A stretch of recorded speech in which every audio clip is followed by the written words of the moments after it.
even if people, you know what the differences are, it can still be quite difficult to fit in socially into a social environment. If you don't know like what the differences are, it's incredibly difficult to be able to like find sort of a common ground, like be able to explain certain parts of your behavior or other people's behavior in order to sort of facilitate friendships and such and socializing. If you don't know all of that, it's you're pretty much going in blind, like in a lot of cases. It is very much the case that like a lot of people feel shame. Like shame is like a really strong feeling, I think, to anybody who is different. It's reinforced socially to some degree, but it's also reinforced by ourselves for not, you know, being up to standard or not doing the right thing. A lot of people might take something that we said, and instead of seeing it as like a misunderstanding or a miscommunication, they may like assume the worst. And because we don't know exactly what's going on, we're a lot more likely to like take on board those sort of negative, like those negative things that people say. You know, it kind of soaks into us a bit more. A lot of people on YouTube seem to think that the majority of autistic people are diagnosed early in childhood. Whereas a lot of people are, there is a significant portion of individuals who go misdiagnosed or undiagnosed throughout their lifespan. Today we're going to take up a video. Today we're going to take a look at, oh my god. See, I need to get myself into streaming mode after being in Christmas mode for a while. Today we're going to have a look at a video looking into the difficult experiences of trauma for late diagnosed autistic individuals, whether there's anything that I can personally empathize with, whether it's anything that you can empathize with. We will have a look and see if this is pretty representative of the late diagnosed autistic experience. So this is Dealing with the Trauma of Late Diagnosis Autism Experiences by Woodshed Theory. Hi guys, it is Claire, and today we are going to be unpacking our baggage together, so please stick around.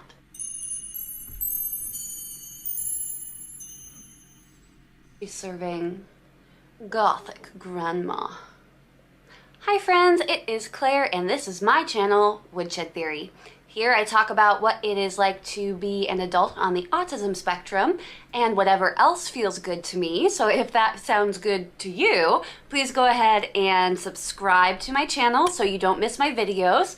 I am 1/3 of the way to 1,000 subscribers, which is my goal. So if you do subscribe, thank you very much. I really, really, really appreciate it. Oh, did I mention I put out videos 3 times a week? So today we are sticking with the theme of my channel, and we're keeping things light and entertaining. We're going to talk about dealing with the trauma of late autism diagnosis. Side note, have you know? I don't know if that's like some kind of like dark sense of humor or not, but it doesn't sound like it's kind of a light topic to tackle. Notice that most people on the spectrum have a dark, twisted sense of humor.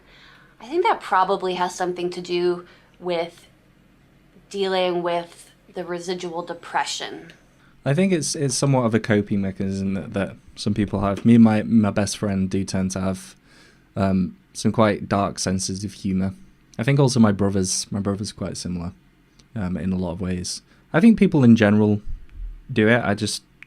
I do think that there is a large proportion of, I mean, just looking from like the stats and stuff, it does seem that we do go through proportionately or relatively more negative life experiences and mental health disorders when compared to your average person. So it makes sense. I also think that there is a special brand of autistic humor that's kind of focused around like taking things literally for fun. I don't know what to call it.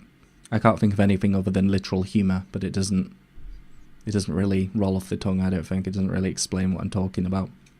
You know what you think. This has been something that has been on my mind to discuss on this channel because it is something that I deal with quite often, and I know a lot of other people who have undergone a late diagnosis or have found out later in life about their diagnosis struggle with the same thing. I'm attempting to be a little less scripted in this video, but that can be difficult for me trying to communicate my thoughts and feelings, so just please give me a little grace. As a late diagnosed autistic person, I'd like to say that I don't get stuck thinking about my undiagnosed life and the implications of being undiagnosed for most of my life had on my life. There are 30 years of experiences that I've been trying to work through over the past year and a half, 2 years, since I found out that I was autistic.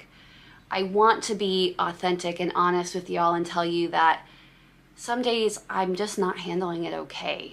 And I know that that's not uncommon for somebody with a late diagnosis. I think as well, like, you know, whenever I tell people that I was kind of early diagnosed, I think some thoughts that might come into their head is that, you know, I never really experienced that kind of not really understanding yourself up until you know that you're autistic when you're late diagnosed. I do have a very similar experience in that sense. When I was diagnosed more early in my life, I understood autism typically as just having difficulties with like social things, sensory things, not much else. I didn't really understand, you know, perhaps like things related to like meltdowns and things, but I didn't really understand how autism worked, what ways that it made me different socially. I just knew that there was just some difficulties that I would have. I didn't understand like the in-depth reasons to why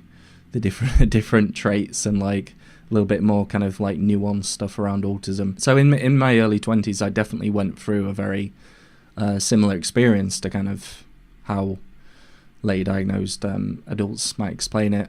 You know, trying to understand myself, learning a lot more about myself, typically from listening to other people talk about their experiences, not just like looking at the research and such. So I do have that kind of similar experience. The thing that Woodshed was talking about when it comes to sort of looking back on your life, you know, there is quite a long period. I found, you know, after the diagnosis, you have all of the kind of stages of grief to some degree. You know, once you finally know that you've kind of confirmed it, that's when it kind of hits you. You know, you look back on things in your past, you know, you're kind of dissecting and sort of running through different negative experiences that you have, and you have a different perspective on it. And sometimes that perspective can be quite difficult. It could be, you know, things that you've done that you weren't too happy about and you're giving yourself a hard time about, that are kind of illuminated by the fact of being autistic to some degree, kind of that autistic perspective, but also other people as well. And, you know, their lack of support, their lack of care, lack of understanding, perhaps, you know, things related to like manipulation and things of that nature. It definitely hits a bit hard, and it takes a while to really process exactly like what's gone on in your life from that new perspective. It's one of the first things that I encourage anyone to do when they find out that they're autistic. Go through your past and like knead through it with an autistic comb and just try to, you know, figure out what's gone on. Quite often it can be quite liberating in some respects, and, you know, obviously anger and, you know, sadness comes from that, but it does open the doors for you to process like things that have happened, or at least in my experience and people that I've talked to. Autistic Page says, as of now, there are probably more undiagnosed adults and children. Yeah, I mean, it's hard, isn't it? Because like, how do you put a number on like undiagnosed people? How can you figure out if someone's? I suppose you could take like a sample of the population, yeah, like a random sample, and like see, and like to put them through an autism test and like see which ones are to get kind of a guesstimate on like how many undiagnosed people there are out there. Be interesting. You know, there are days where I just stare at the wall and dissociate about it. It's a lot to process. There are some days where I'm just going about my day and I take a deep breath and tears well up in my eyes. It's a lot. I'm sure there are more eloquent ways of saying it. I'm not trying to be all doom and gloom or portray a bad image of autism. I'm not trying to say that I'm ashamed to be autistic.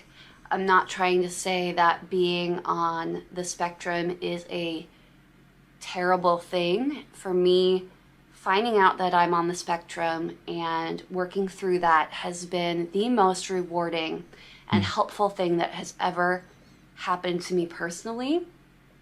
Not trying to make it a negative thing. Well, it's not even like things related to like problems and stuff that's negative. Like quite often, I don't know about you, but you very much feel like an alien, and it's somewhat hard to like identify like yourself to yourself. Do you know what I mean? It's sometimes quite difficult to really like develop like a sense of, especially if you're masking. Sometimes that identity, it just always feels like there's something missing that you can't put your finger on, but it just seems to just be always there in the background. The negative part actually comes from when I was diagnosed. Now, because I wasn't diagnosed as a child, I can't say, oh, it would have been different. Had I been diagnosed as a child, I would not feel this way. I can't say that because I have not lived that. So if you have lived that and have some insight, I'd love to hear your thoughts on it. But as somebody who was diagnosed in their early 30s, wow, there's just 30 years of memories and experiences that you need to unpack. And a lot of them aren't good. I really struggled as an autistic youth to fit in, to communicate, to make sense of the world. I was constantly being overstimulated and having breakdowns, acting out, desperately trying to fit in, but saying the wrong thing or saying a rude thing. Being included or excluded because of the way that I was, depending on the situation. A lot of my experiences in secondary school when it comes to like socializing and other people, like I wasn't a very vocal person. Like I was pretty introverted. I didn't really talk, and when I did talk, it tended to be like over text message. So most of the communication that I had at school was actually like online. I don't think I had many opportunities to be sort of excluded because I didn't really talk very much, you know. I didn't mask very much in school either. I was kind of just myself and very, very, very quiet. Didn't really sort of try too much to sort of fit into a group. I did like spend time with other students and other groups and such, but you know, I was always focused on my studies, my taekwondo, like something external, some kind of goal that I needed to achieve. And so all the social stuff, it kind of just, it was important to me and I really needed it. And I remember that, but yeah, and the acting out, like totally, like I used to have like so many like meltdowns and panic attacks and you know, all sorts of negative behaviours towards myself when at that age. The majority of the difficulties that really came up were the social stuff, the sensory stuff, and obviously like mental health was such a big one for me. Trying to manage that was difficult for myself, the school, my family, my friends. A very, very difficult time. You know, you just kind of grow up feeling like an outcast, a pariah, the black sheep in the family. Not that I don't come from a loving family or that I think that they were trying to make me feel that way. I felt that way because I didn't know who I was and I didn't understand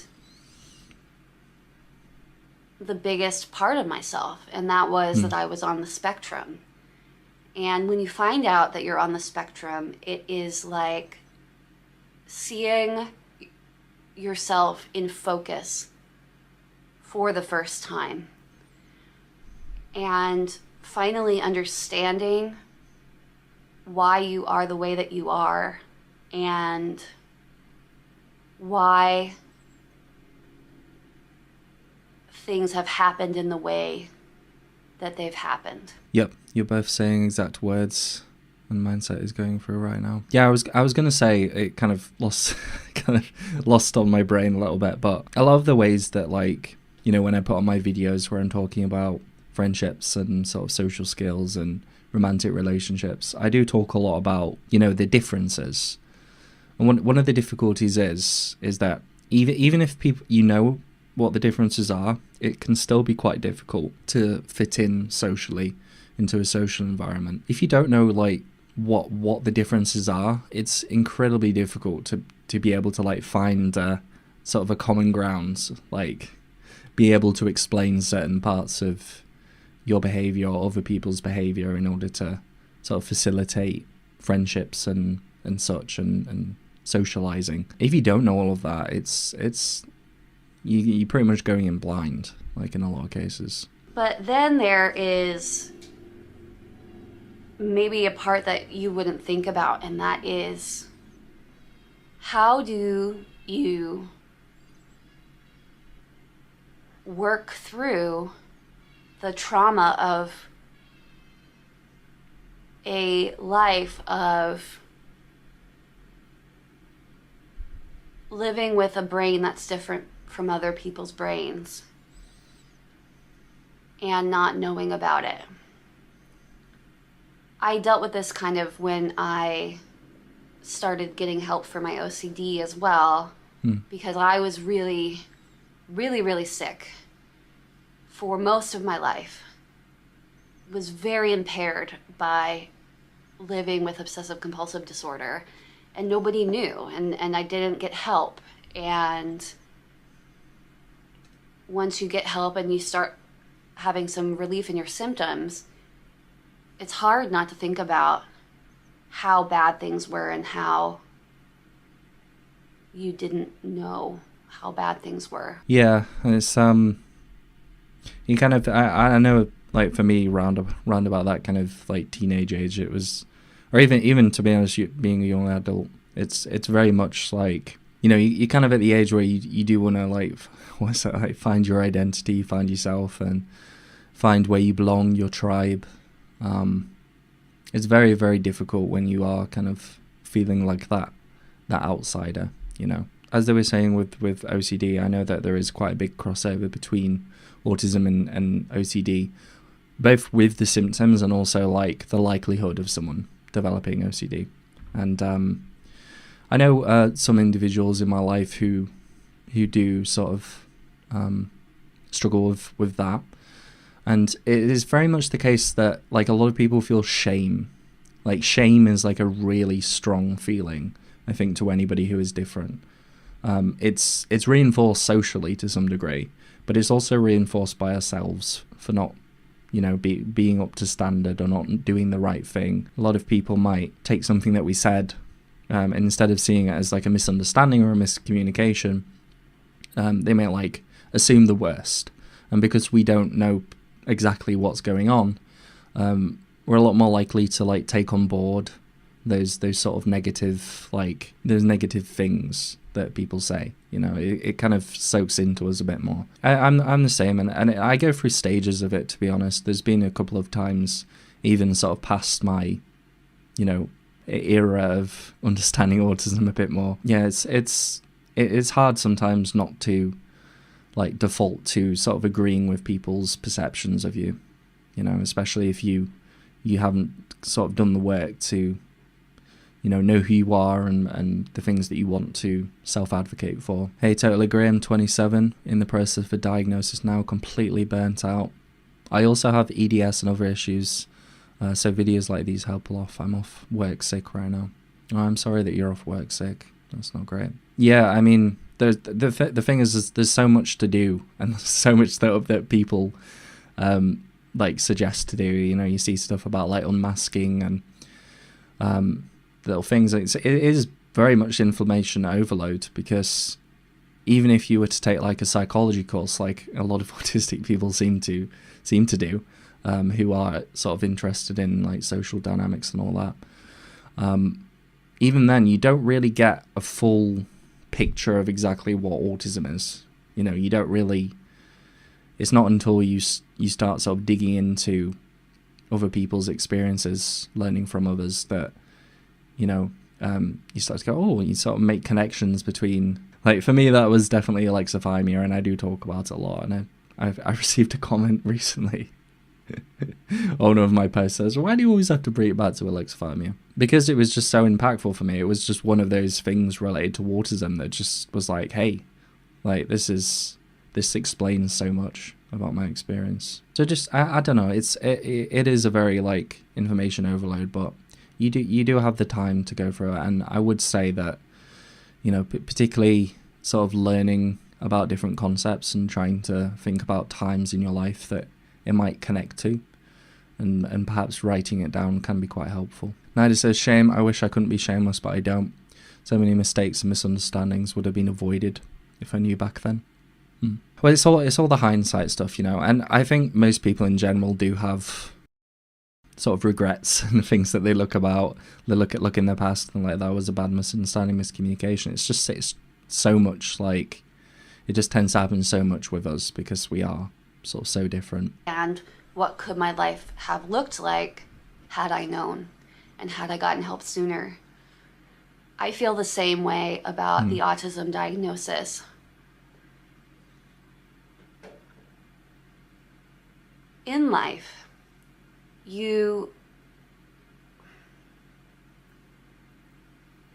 everything that you do in life, every action, every decision pushes you in a different direction, towards a different outcome, right? Your life is a choose your own adventure book, and the decisions that you make give you a different result. And it's sometimes difficult for me to look back on my life and process exactly where my life has come to, and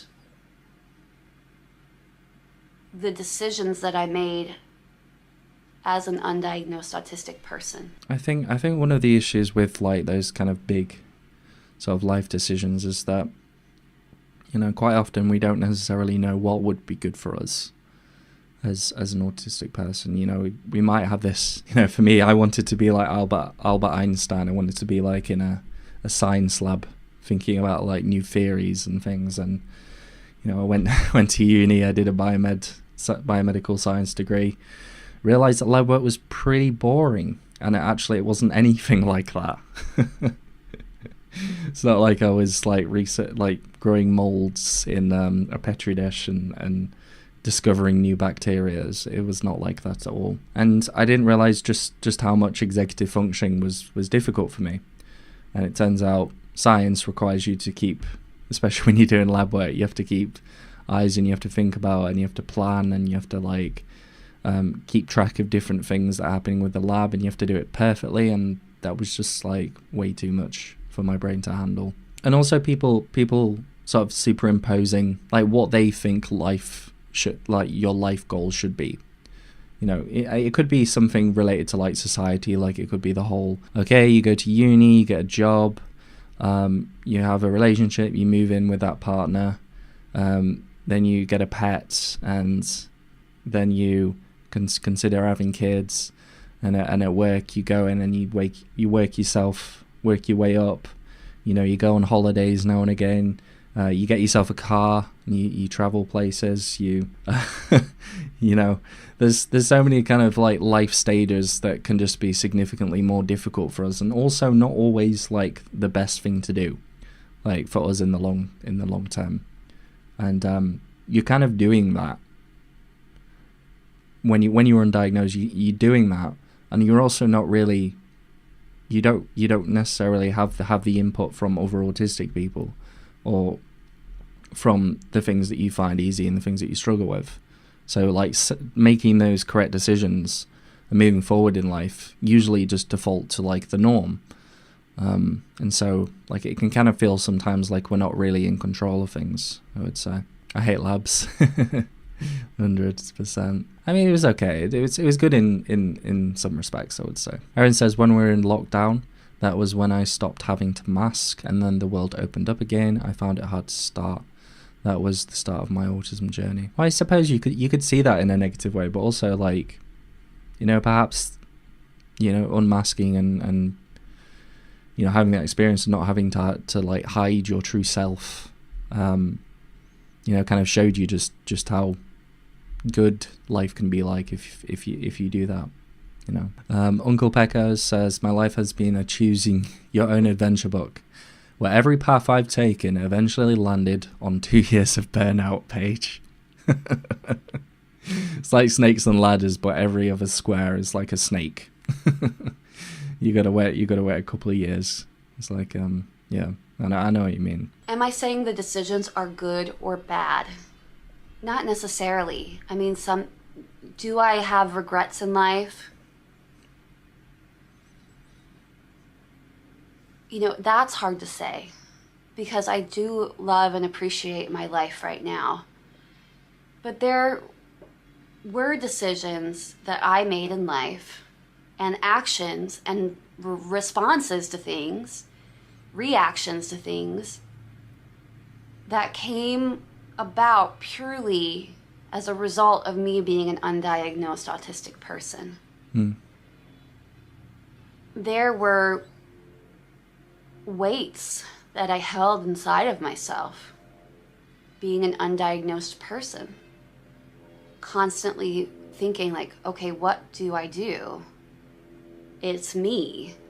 Well, it was me, but it wasn't my fault. I'm just different. And working through those sometimes painful memories of decisions I made because of my lack of insight into myself, it hurts. And that's kind of why I didn't want this to be as much of a scripted video, because I'm still dealing with it, and I know a lot of my fellow late diagnosis autistics are dealing with it too. There's no way of knowing how my life would have turned out had I not been in the situation that I was in. But I don't know, just not knowing that I was on the spectrum and looking back at all of the social faux pas and all of the anxiety and all of the decisions made from that anxiety, and all of, you know, the loneliness from not having a lot of friends, or not being able to, not that I didn't have friends, not being able to experience friendships in a neurotypical way, and experience people in a neurotypical way, and get the same kind of feelings out of that, and not to understand that. You know, learning differently than other people, being very creative, but not fitting in because of the way I was presenting myself as a person, or I don't know, it's hard to explain. But I just wanted to talk about it because it's there. The trauma of not knowing is something I'm carrying with me. And it has gotten easier to carry. But it's still something that I think about. I know that maybe it's maybe I'm being too generic, too general, but I want to help people with my channel, through my channel. And I know that it's something that if I'm going through it, then other people must be going through it as well. Yeah, and that is something that I did also do a lot of research on when it came to like understanding autism a bit more. Definitely the stuff like related to alexithymia, of course, but also like particularly like just enjoying other people's company, enjoying like connecting with people. I just found it very, very difficult, and I think that there is some definitely like something related to like oxytocin, you know, that kind of love and bonding hormone. Some really interesting studies about animals that kind of show a lot of that, and also some animals that don't produce it. I think that kind of came up in one of my recent videos about like sort of medical marijuana and social reward. It's kind of like there's like an oxytocin endocannabinoid mediator in that sort of supports people in like receiving more social reward, like enjoying people's company a bit more and enjoying talking and connecting with people. I definitely have always found that, you know, pretty difficult. Like sometimes it's hard to know if I'm enjoying it as much as it should be, or whether it's just something that I'm doing because, you know, that's kind of like something that people should do, socialize and talk, and you know, it just kind of feels to be a lot more kind of natural and enriching to people around me, you know. I love Claire from Woodshed Theory. She's so relatable as a late diagnosed autistic lady. I wondered who I actually was after mirroring so many groups. Yeah, that is a big thing, you know, like definitely like being kind of like a sponge for different ways of speaking and different energy. I don't know. I don't particularly like using the phrase, but the like energies of people that you're around, you absorb them and you reflect that in yourself. I think a lot of people do that. I think it's just for us, due to like social camouflage and stuff. It does seem to be that we take it on board a lot more intensely. So yeah, I'd love to know if you are a late diagnosed autistic person, do you still think about your undiagnosed life? Do you think about how it might have been different? Yeah. Do you think about some of the decisions that you made as an undiagnosed person, or some of the ways that you reacted, or some of the ways that you acted, and you look back and you maybe don't agree with them anymore, or think that maybe in light of knowing you're on the spectrum, would you have made a different decision now?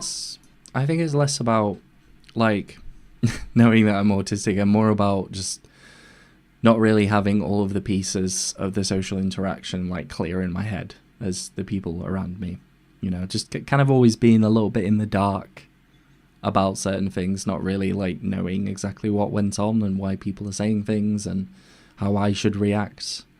It's why I just tended to be very, very quiet, you know.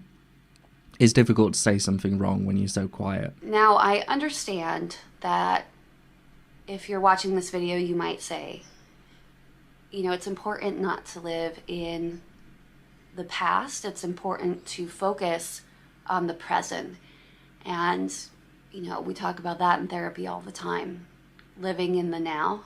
I don't mean to go against that sentiment, but man, like, your past makes up pretty much all of your identity to some degree. Like, all of your experiences that you've had and journeys that you've been on, like, yeah, I mean, getting lost in it and just reminiscing and mulling things over in your own space for like days on end is probably not a good idea. But I think it's somewhat silly not to, you know, not to think about the past. And you know, I think there's a lot of things that you can draw from that, positive things that you can draw from that, and a lot of kind of information about who you are in the past as well. It's not always this kind of, okay, this is the here and now, and everything before that's just irrelevant. You know, I like to take personal kind of accountability for things that I believe, you know, I did wrong. I also like to forgive people, you know, try and go through things and process them, perhaps in a healthy way, forgive people who've wronged me or been particularly negative towards me in the past. Get it. And I'm absolutely trying to do that. But there are just moments that it just smacks me across the face.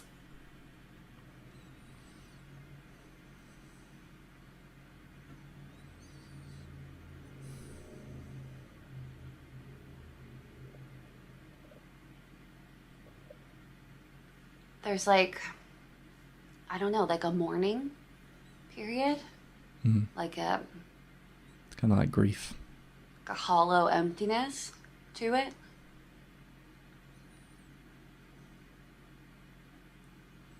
And I don't want to make it seem like my life has been terrible or that I haven't had wonderful experiences. And I love where my life has turned out, and I'm very grateful. So I don't want it to seem like that.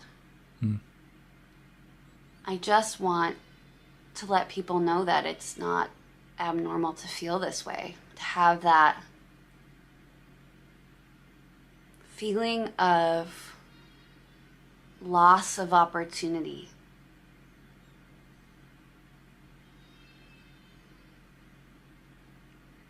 But then there's also a feeling of what I have wanted to know. In general, yes. But it's also hard to say.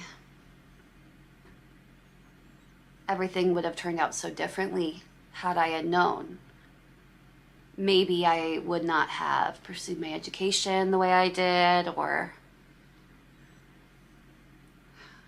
not sure. I mean, there's just no way of knowing. I guess I find solace in knowing that I can be a different person now, and that the things that maybe I didn't like about myself or struggled with prior to diagnosis, I can change those things now that I'm aware of them. And I can look at that as a positive. If you were diagnosed as a young person and have known about your diagnosis since you were young, I'd love to know if you feel fulfilled in that. Or did it not make any difference at all? Pretty much no difference. I relate to a lot of what Woodshed is talking about. It's yeah, I didn't really understand autism, even though I knew that I was autistic. I didn't really get it. Didn't realize the ways that it made me different. I didn't know really why I felt so different to people, even though I knew that I was autistic. It's very hard to conceptualize what it is without the input of, you know, role models, people to look up to, people to learn from, or else it's just kind of a bunch of stats. It's just a bunch of like common things that autistic people go through. And you know, when I was that age, I was kind of wanting to find my identity and separate myself from others, and you know, be unique and such. And I didn't really want to be huddled into a certain category. I pretty much, like, for the majority of my sort of early teen life and even late teen life, I very much viewed it as just kind of like a hindrance, just something that I just wanted to get done of, get rid of, you know. Do you think being autistic and literal thinking makes you easier to manipulate? I do find that there is a lot of aspects to being autistic that does lend us to becoming manipulated a bit more. People do see somewhat of a vulnerability in those who can't pick up on like indirect social cues. They can kind of they know like that you don't particularly understand what's going on, and some people can take advantage of that. And some people also know, even when you have gone through that kind of stage of like understanding yourself, understanding autism, understanding like your differences between yourself and other people, there are going to be some things that are kind of in the back of your head that are kind of like insecurities, like things that you're worried about. Like for me, it is understanding social situations. I know that I understand them like really, really well, and I'm good with social situations. I'm good with emotions. I'm good at understanding like complex kind of interdynamic related things. But there's always something in the back of my head that's saying like a little voice in the back of my head saying like, you know, you didn't really understand that. Have you missed something? Did what you really say like come across in the way that it was intended? I mean, it kind of seemed like it. It seemed like it from my side, but maybe it wasn't. And there's always those kind of little paranoid thoughts that you have about these situations. And one particular person in my life very much highlighted that constantly, said that I didn't really understand. And that was very like fed in very much to my sort of insecurities about socializing and emotions and such. About that I didn't really care. I didn't really show affection. I didn't really understand other people's emotions and feel empathy towards them. Just little things like that. Yeah, so they can definitely take advantage of insecurities, even if we do understand like all of this kind of autism related things and things to do with ourselves and others. When we're younger, it's more of the case that we just don't really know what's going on, and so we default to words that people say. We trust in the words. We don't always cross-examine it with people's behavior, with the way that they said something. Or at least for myself, it's usually, I'm a person who I very much place trust, like a very high degree of importance to me. And for me to trust people, it's like it's something that I did a lot when I was younger, and it's a lot more difficult in adulthood because of those kind of situations. Brie, my daughter, and I were talking about that, being befriended by an NT. They take what they want from us, then discard. Yeah, there's actually a term for that. It's called mate crime. It's a very poisonous, horrible thing that some people do. They can kind of see that you're different, and they take advantage of either your loneliness or your lack of awareness around certain like neurotypical social things. Very much can do that. Lead you to some very difficult situations. Can you tell if people are lying to you, Easy Thomas? Some people with good memories might be able to logically determine a lie, right? The thing is with me, I tend to, because of the way that I communicate and the way that I try and approach the world, I don't assume that people are lying. However, if some piece of information comes to me that this person is lying, I tend to be a little bit less trustful and a little bit kind of more on my guard. So it's more of a, it's less of a defense mechanism, more of a, okay, right, I trusted you in this situation, you didn't show that. I won't necessarily tell them, and I'll kind of let them think that I'm still sort of believing in what they're saying, but I'll just kind of fade them out of my life. I won't necessarily confront them on it unless they're someone that's very close to me and I kind of have to. But yeah, I keep it in the back of my head. I'm like, okay, need to be aware of this. I think it's easy to understand if it isn't me involved. Yes, yeah, 100%. I feel that as well. It feels a lot more. It just feels nice to trust. It feels good. It feels like this is genuine. And I find that life's a bit easier when I do that, but also it does sometimes. Sometimes in the past I would do that, but I would continue to do it, and I wouldn't sort of listen to pieces of evidence that conflict with that. So nowadays, like, I am very trusting, but I'm very quick to remove my trust if, something seems to be wrong. I'm not trying to scare anybody. I'm fine. I'm not gonna, there's nothing to worry about. It's just something that weighs heavily on me sometimes, and just working through. That's everything I wanted to talk to you guys about today. If you enjoyed the video, go ahead and like, comment, subscribe, etc., please. And I hope that you have a wonderful Monday, and hopefully we will be talking on Wednesday. That has been Woodshed Theories, dealing with trauma of late diagnosis and autism experiences. Yeah, I mean, a lot of stuff there that is very relatable, even to myself as a relatively early diagnosed individual. Yeah, there's a lot of stuff to go through, and it can be quite overwhelming sometimes, but, given time, given taking it one step at a time, I think, understanding more about yourself, the world, how you interact with that world, understanding that's the nuances of some of the negative things that have happened, or even the positive things that have happened in the past, seeing it through a different kind of combing through it with the autism brush. It definitely sheds light on a lot of things, and can definitely be used a lot for like personal development, understanding, processing. So much really good stuff that you wouldn't get if you didn't go through that. But to anybody who is feeling the same, who is feeling kind of burnt out and overwhelmed with this whole process of like understanding autism, just take it slow. Take it slow. Like it does kind of feel sometimes, because there's so much new stuff, so much, like, it's such a large part of somebody, and so it's difficult to not just become obsessed with trying to, just completely, concretely understand all the different aspects that are interplaying in your history, and even in the present day.